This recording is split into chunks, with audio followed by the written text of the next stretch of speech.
emyaka 5 bweddu ng'ali ku kyeyo mu nsi y'Omuwarabu nga w'ogimanyi. Ekyembi atuuse okukomawo ewaka nga tewali yadde n'ekikumi, nga ssente zonna nga bwe yali ng'azikola n'aziweereza maama we amuyambeko okwezimba teekako n'omulabirira. Asanze maama ssente yazirya zonna nga tewaliwo yadde akabuzi, yadde akakoko, yadde akalimiro, yadde akapoloti, yadde akayumba k'omupangisa, nga tewali yadde akantu konna akalaga nti ono omwana ku kyeyo gy'abadde abadde asindika ssente. Bannange n'emboozi ekaabya. Naye nga lwaki mulya ssente z'omuntu agenza okutuuya n'abantu mmwe mumanyi engeri na biki bye tuyitamu okufuna ssente ezo nga tugenze ku kyeyo? Abantu betuleke waka mumanyi ebizibu bye tuyitamu okufuna ssente zaffe nga tuli ku kyeyo oba nedda?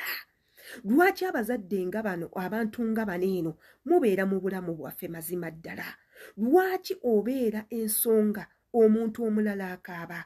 Bannange we tubanyumiza ebintu bye tuyitamu nga tuli ku ddungu eyo, nga tuli mu muziro ogwo, nga tuli mu mbeera y'okutulugunyizibwa, embeera y'otuwandulira amalusu, embeera y'okutukuba, okukola nga tetusasulwa, okukola overtime, okusula obubi n'okulya obubi, mwandibadde mutusaasira ne mumanya ebintu bye tuyitamu ne mutalyanga ssente zaffe.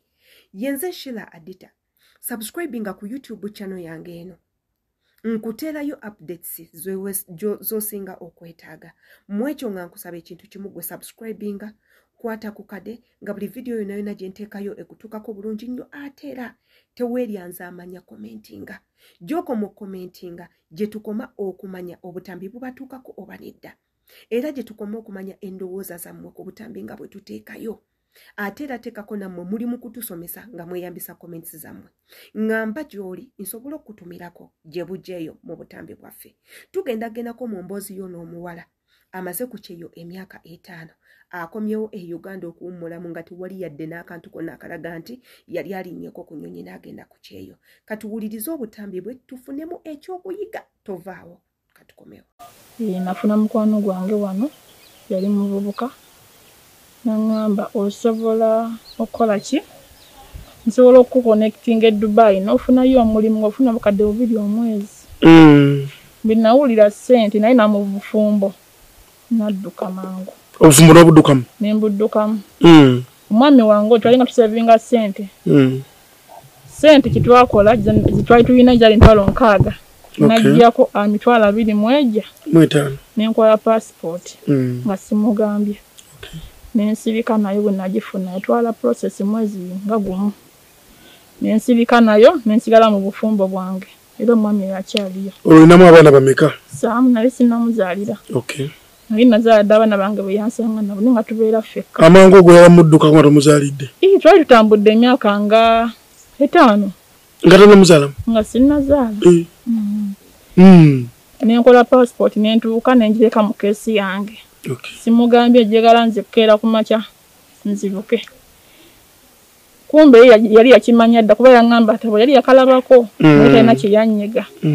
Process bwe yatandika okutambula visa biki sina kye munyega. Nze nakeera ku makya nga nsiba bintu byange mutwala wa mukadde ekisasi yali abeera. Nga mbiteeka eyo nga nninya Entebbe airport nga ngenda.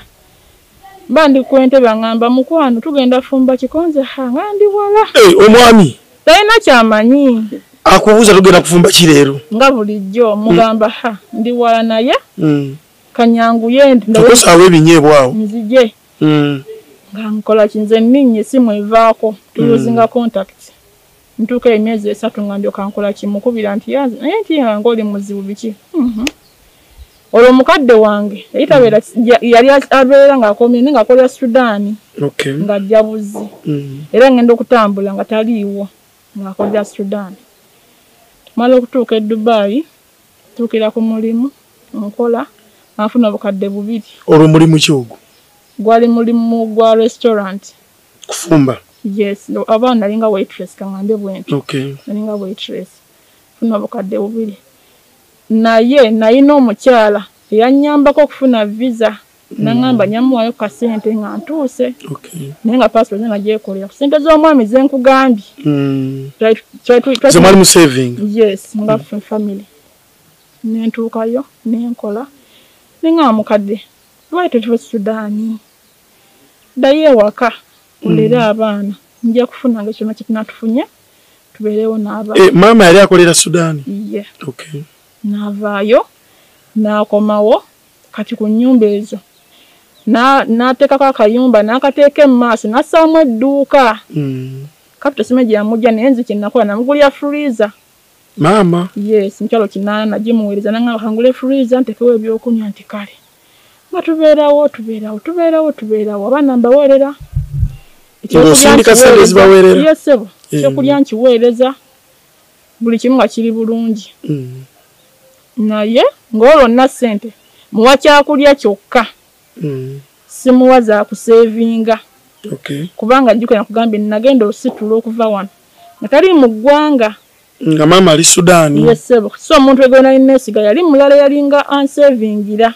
Okay, nga gwoweza saving? Yes, naye nga ez'okulya abaana biki nga gwe mbikuwa. Ebiseera abaana nga bali mu bibiina ki? Baali bato nga bali ku Ladybird nga zompo yalinga mu kyakuna. Ladybird ero? Lyawo Matugga. Eri Matugga? Yes, sebo. Bwe basomera. Okay. Nenkola ki? Nembeerayo. Olwo Dubai oli myaka emeka? Awo ndi mu mwaka nkungula ogwokubiri.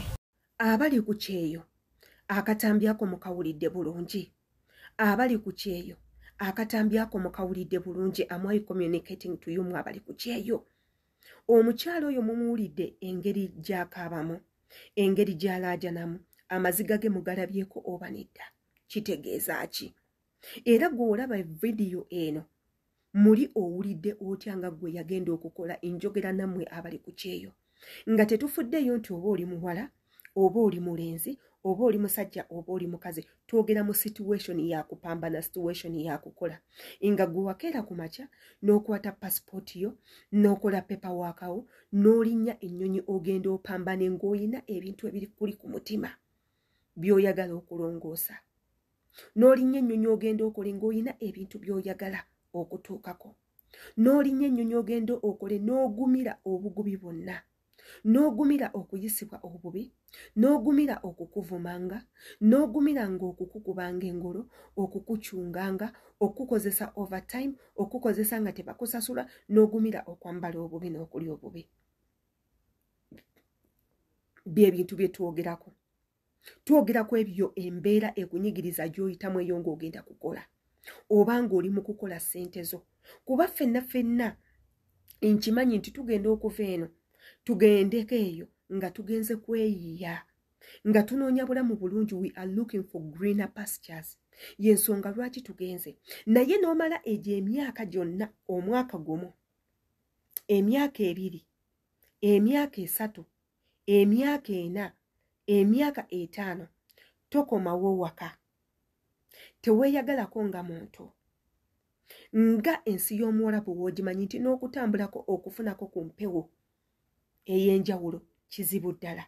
Bakuggalira mu kiyumba n'obeera omwo, n'obeera ng'omusibe, olinga ali ku njegere, olya mmere inkwatemu, osula wansi kakeeka, oba bwe baba bakuyambye akafaliso ka ijeemu tekaliiko yadde amasuuka, tekuliko yadde ekyebikkwa. Omwana n'akujooga, maama n'ajooga, taata n'ajooga, abazzukulu n'abagenyi ne bakuyisangamu amaaso, ne bakuvumanga, ne bakwogereranga, ne bakuwandulyanga amalusu. Abamu ku mmwe babanywesa n'emisaayi, babanywesa ebibada, babaliisa empitambi, babapama mu bumwa, babafuka mu bumwa, abaana babakuba, babakola buli kimu. Mukazi wattu ebyo byonna n'obigumira olw'okuba oyagala okubaako by'okyusa. Ogenda okukoma weewaka ng'abantu bonna b'obadde weesiga be weesiganga okubaako ebintu byonna bye bakkolera n'osanga nga tewali n'ekimu kye bakkoledde.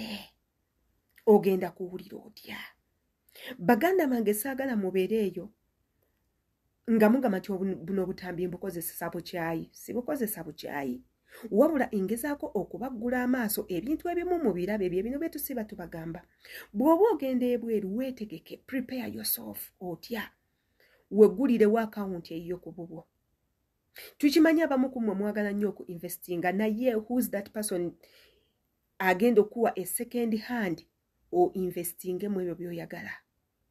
Abantu abasinga betuleka ewaka balina emirulu. When it comes to money, omuntu akyuka asobola n'okukuta. That's why abantu bemuwa ssente mugenda otuuka okudda ne babasuula eddalu ku bisaawe ne mufiirayo eyo.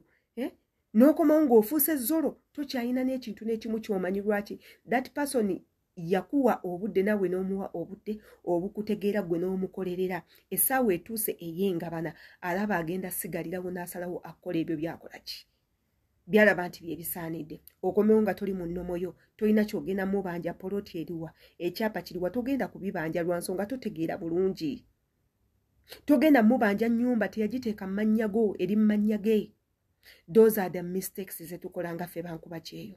Kati okusinga okwewala ebintu byonna sigama nti abantu bonna be bamu trust your people, bazadde bamwe mubeesige kubanga after all woteesige muzadde ogenda kwesigaani naye tobeesiga kwemalirayo, tobeesiga kikumi ku kinnaakyo, bakolerere nga nawe weweekolerera, tegeka nga nawe weweetegekera, ng'omanyi nti munnange bwe nnaatuuka kino nga kigaanye escape route yiino, ngenda kuddukira wano, ngenda kuzzaako kino, nzizaako kino.